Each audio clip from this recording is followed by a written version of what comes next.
আচ্ছা দাদা, এটা কি হচ্ছে এটা? এটা আপনার আমরা আমরা মাছ ধরতে এসেছি।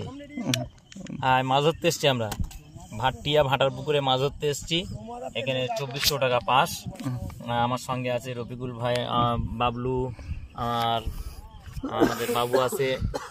সকালবেলা আমরা ফার্স্ট মর্নিং এ ছাতু মাখাচ্ছি। প্রথমে পানির মতো কি দিলেন? এটা ওটা দিয়েছি আপনার নারকেল তেল, তারপরে দেওয়া হচ্ছে গাওয়া ঘি।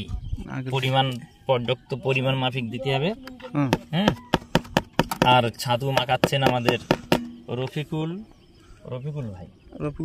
এই যে আমাদের রফিকুল ভাই, এটা আমাদের শহীদুল ভাই, যে চারের মেন হেড। সবচেয়ে বড় কথা হচ্ছে কি জানেন, আপনারা যখন চারটা মাখাবেন একটু সাবধানে মাখাবেন। নারকেল পচাটা দিচ্ছি দেখুন, একদম পর্যাপ্ত পরিমাণ মাফিক দিতে হবে, কারণ বেশি হয়ে গেলে সমস্যা হয়ে যাবে।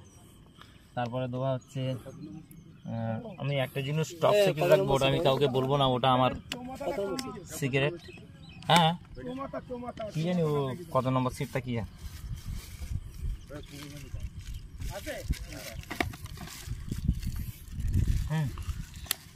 এরা কি আছে?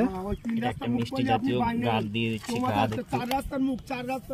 দেখুন এটা গাঁদ।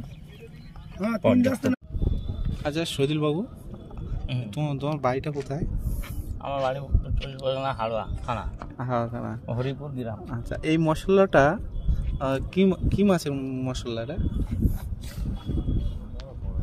দেখুন, আমরা যা এই চার বানাচ্ছি, একটু কাতলা মাছও খাবে, রুই মাছও খাবে, রুই, মৃগেল, কাতলা সবই খাবে। আপনি এই যে জায়গাটায় মাছটা ধরছেন, এই জায়গার লোকেশনটা কি? এটা হচ্ছে আপনার ভাটকিয়া পুকুর পাশ। ভাটকিয়া। সঠিক লোকেশনটা জানিনি, তবে আমরা ইউটিউবে দেখে চলে এসেছি। তবে পুকুরের অবস্থা খুব একটা ভালো না, কোনো শিকারি মাছ পাচ্ছে না।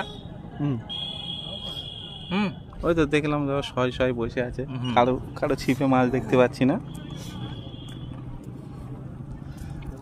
এরকম করলে পুকুরটা চলবে না। আমরা গত বৃহস্পতিবার এসেছিলাম, দেখি টুকটাক মাছ খেয়েছিল, তার জন্য এসিডটা বুক করেছিলাম, আজকে ফেলছি। আচ্ছা, এই যে এটা বানাচ্ছেন, এটা কি? এটা ছাতুর টোপ। ছাতুর টোপ না? এখানে সুজি ফেলা নিষেধ, এই জন্য ছাতুর টোপ বানাচ্ছি। এই ছাতুতে কাতলা মাছও খায়, রুই মাছও খায়, মৃগেল মাছ, যে কোনো মাছ খেতে ভালো। টোপ যদি বানানো যায় খাবে। আচ্ছা।